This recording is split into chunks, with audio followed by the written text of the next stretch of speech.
এক্সপ্রেসওয়েতে কাজ হচ্ছে, দুর্গাপুর এক্সপ্রেসওয়ের কাজের গতি আরো বাড়াতে হবে, দ্রুত কাজের গতি বাড়াতে হবে। আর সেই কারণেই বৈঠক করা হয়েছে নবান্নে। এক্সপ্রেসওয়ের কাজের গতি নিয়েও বৈঠক হয়েছে। শুধু তাই নয়, জাতীয় সড়ক কর্তৃপক্ষের সঙ্গে মুখ্য সচিবের এই বৈঠক থেকে কি উঠে এলো অবশ্যই জানবো।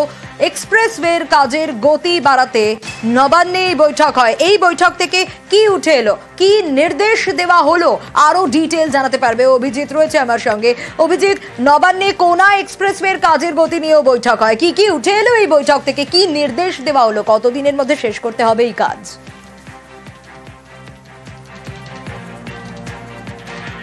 সোনিয়া, অত্যন্ত গুরুত্বপূর্ণ বৈঠক এবং সেখানেই জাতীয় সড়ক কর্তৃপক্ষের সঙ্গে আজকে বৈঠক করেন রাজ্যের মুখ্য সচিব। এবং সেখানে ডানকুনি থেকে পালশিট পর্যন্ত এখনো পর্যন্ত 14টি ডাইভারশন রয়েছে এবং এই 14টি ডাইভারশনের কাজ দ্রুত শেষ করার জন্য নির্দেশ দেওয়া হয়েছে জাতীয় সড়ক কর্তৃপক্ষকে। এবং অযথা যানজট যাতে তৈরি না হয় সেই জন্য ডানকুনি থেকে পালশিট পর্যন্ত এই ডাইভারশনগুলি যেন দ্রুত দেখা হয় সেটারও নির্দেশ দেওয়া হয়েছে।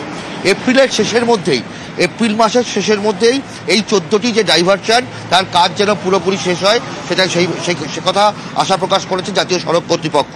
এবং কোনা এক্সপ্রেসওয়ে যেখানে যেখানে কাজ হচ্ছে সেখানে অযথা ট্রাফিক যানজট সৃষ্টি হচ্ছে এবং সেই কাজের জন্য যাতে সাধারণ মানুষের অসুবিধা না হয় তার জন্য ট্রাফিক যাতে সচল থাকে হাওড়া পুলিশ কমিশনারেটকেও নির্দেশ দেওয়া হয়েছে মুখ্য সচিবের তরফ থেকে। এবং কোনা এক্সপ্রেসওয়ের কাজের গতি বাড়ানোর নির্দেশ দেওয়া হয়েছে, কারণ এই গতি না বাড়ালে সাধারণ মানুষ অত্যন্ত যানজটের শিকার হচ্ছে। এবং একই সঙ্গে এদিনের বৈঠকে হাওড়া, হুগলি, পূর্ব বর্ধমান, পশ্চিম বর্ধমান জেলাশাসকদের পাশাপাশি পূর্ত দপ্তরের সচিব স্তরের আধিকারিকদেরকেও এই গোটা বিষয়টা নির্দেশ দেওয়া হয়েছে যাতে কোথাও মানুষ যাতে কোনো সমস্যায় না পড়ে। এবং এই যে 14টি ডাইভারশনের জন্য দুর্গাপুর এক্সপ্রেসওয়ে দিয়ে খুব সমস্যার মুখে পড়তে হচ্ছে মানুষকে, যারা ব্যবসার কাজে যাচ্ছেন বা বিভিন্ন জরুরি কাজে যাচ্ছেন তাদের সমস্যার মুখে পড়তে হচ্ছে। এবং সেই কারণে এই ডাইভারশনগুলোতে বিশেষ নজরদারি রাখারও নির্দেশ দেওয়া হয়েছে। একেবারে অভিজিৎ, যাতে সাধারণ মানুষের কোনো সমস্যা না হয় তাই দ্রুত এই কাজ শেষ করার কথা বলা হচ্ছে। বেশ। হেফাজতে অত্যাচারের অভিযোগে আইপিএস পর্যায়ে তদন্ত, মুরলীধর শর্মাকে তদন্তের নির্দেশ হাইকোর্টের। সিসি ক্যামেরা ফুটেজ খতিয়ে দেখে তদন্ত করে মুরলীধর শর্মাকে রিপোর্ট দিতে নির্দেশ দেওয়া হয়েছে। মেদিনীপুর কলেজে যাদবপুরের প্রতিবাদ, থানায় আন্দোলনকারীদের অত্যাচারের অভিযোগ আর পুলিশ হেফাজতে মহিলাদের হাত ধরার অভিযোগও রয়েছে। হাইকোর্টে মারধর অত্যাচারের মামলা পড়ুয়াদের তরফে, আর আগে তদন্ত তারপর এফআইআর হবে কিনা সিদ্ধান্ত। মন্তব্য বিচারপতি তীর্থঙ্কর ঘোষের। থানার ওসিকে হলফনামা দিতে নির্দেশ। অল উমেন পিএস মিদনাপুরের সাথী বারিক, তার নামে বারে বারে অভিযোগ উঠছে। এর আগে স্যালাইন কাণ্ডের সময় একই অভিযোগ উঠেছে এবং এই মেয়েটিকেই বেধড়ক পিটিয়েছিল অভিযোগ। এবারেও ছাত্র ধর্মঘটকে কেন্দ্র করে আপনারা দেখেছেন সোশ্যাল মিডিয়া ভিডিওগুলি, যেখানে অফিসাররা বলছেন তৃণমূলী গুন্ডাদেরকে ওকে কলেজ থেকে বার করে নিয়ে তারপর দেখছি। তারপরে ঘটনা হচ্ছে সকাল 9:30 থেকে রাত্রি 2টো পর্যন্ত থানায় তাকে আটকে রেখে দেওয়া হয়, তাকে থানার মধ্যে নির্যাতন করা হয়, অভিযোগ করা হয়, তার ভিত্তিতেই আমরা আদালতে মামলা করি। আদালত আজকে নির্দেশ দিয়েছে ডিআইজি ট্রেনিং তাকে রিপোর্ট দিতেই ঘটনার নিরপেক্ষ একটা রিপোর্ট উনি পেশ করবেন হাইকোর্টে। আর যে অফিসার ইনচার্জের অভিযোগ সাথী বারিক, তিনিও একটা হলফনামা ফাইল করবেন থ্রু স্টেট আমাদের মামলায়, তারপর মামলার পুনরায় শুনানি হবে। পানিহাটির অমরাবতী মাঠ প্রমোটারের দখলে চলে যাচ্ছিল, রাজ্য সেখানে হস্তক্ষেপ করলো আর তারপর সেখানকার মানুষও স্বস্তি পেয়েছিল। কিন্তু এই মাঠের একাংশে হচ্ছে জলাভূমি, সেটাই বিক্রি করে প্রমোটিং এর ছক কষা হয়েছিল। কিন্তু এতে নাম জড়িয়েছিল পানিহাটির পুর প্রধানের। তাকে মঙ্গলবারের মধ্যে ইস্তফার নির্দেশ পুরমন্ত্রীর। পাল্টা পুরপ্রধান প্রশ্ন করেন তিনি কি দোষ করেছেন, কেন তিনি ইস্তফা দেবেন। অবশেষে রাতে ফেরহাদ হাকিমের বাড়ি গিয়ে ইস্তফা পত্র দিলেন মলয় রায়।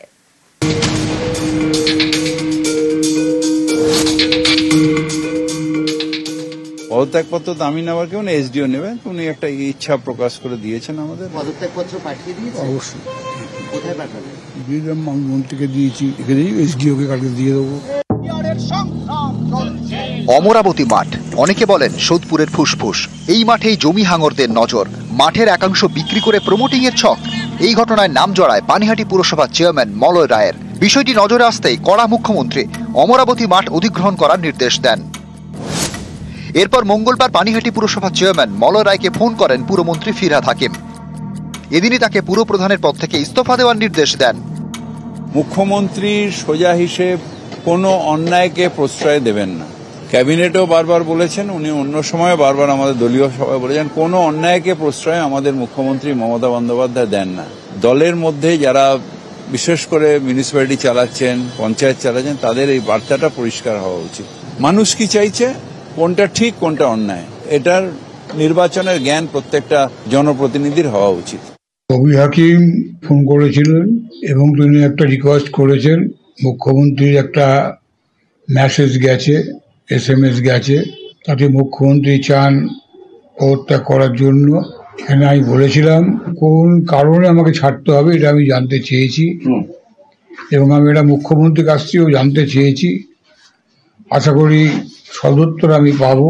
দলের সর্বোচ্চ নেত্রী যেটা চান সেটা আমি মাথা পেতে নিতে রাজি আছি। কি করা যায় দেখছি, এখনো তো ঠিক করিনি, একটু ঠান্ডা মাথা চিন্তা করে। পানিহাটির অমরাবতী মাঠ, এখানে মোট 85 বিঘা জমি, এর মধ্যে 13 বিঘা জলাভূমি। অমরাবতী মাঠ দেখাশোনার দায়িত্বে রয়েছে বেহালা ঠাকুরপুকুরের একটি সোসাইটি। অভিযোগ, অমরাবতী মাঠের 13 বিঘা জলাজমি এক বেসরকারি সংস্থাকে বিক্রি করে এই সোসাইটি। এই ঘটনাতেই নাম জড়ায় পুরপ্রধানের।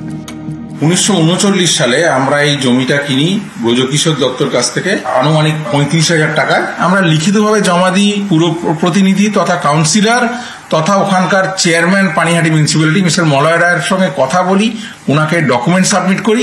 তার এগেনস্টে উনারই সাইন করা আমাদের কাছে চিঠি আছে। চিঠির কপি আমরা বিধায়ক শ্রী নির্মল ঘোষকে দিই। সেই চিঠির কপি DM অফিসে জমা দিই এবং SDO অফিসে জমা দিই। এই অমরাবতী মাঠ পানিহাটি পৌরসভায় কুপন বিক্রি, একটা কথা বলি, অমরাবতী মাঠে একটা দুব্ব বিক্রি হয়নি, তাহলে আমি অপবাদ দিতে যাবো কেন? আর কুপন মাত্র 7টা কাটা হয়েছে, সেই কুপনটাকে টেম্পার্ড করেছে, সেটা আমরা বের করে নিচ্ছি, খুব শীঘ্রই বের করে নেবো। একটা চক্রান্তের শিকার, এটা অস্বীকার করে লাভ নেই। মঙ্গলবার সন্ধ্যায় পুরমন্ত্রীর বাড়িতে যান পানিহাটি পুরসভার চেয়ারম্যান মলয় রায়। সেখানে তিনি পুরমন্ত্রীর কাছে ইস্তফা দেন। মন্ত্রী আজকেও আমাকে ফোন করেছিলেন, আমি বলেছিলাম সন্ধ্যার পর আমি যাব, কারণ হায়েস্ট নেত্রী যখন বলে দিয়েছেন স্বাভাবিকভাবেই তার নির্দেশ আমাকে মানতেই হবে। যখন দলটা করি। আপনি কি পদত্যাগপত্র পাঠিয়ে দিয়েছেন? অবশ্যই। কোথায় পাঠাবেন? দিলাম, আমি মন্ত্রীকে দিয়েছি, SDO কে কাছে দিয়ে দেবো। যদিও ফিরহাদ হাকিম মনে করেন দুর্নীতিতে জড়িত নন মলয় রায়। কোনো করাপশনের ব্যাপার নয়, উনি লোক হিসেবে ভালো লোক। দল ভাবছে যে পানিহাটি পৌরসভা অন্যভাবে চালাবেন, তাই ওনাকে রেজিগনেশন দিতে বলা হয়েছে। ওনার এগেনস্টে কোনো অ্যালিগেশন নিয়ে উনি যাচ্ছেন না। নিউজ 18 বাংলা।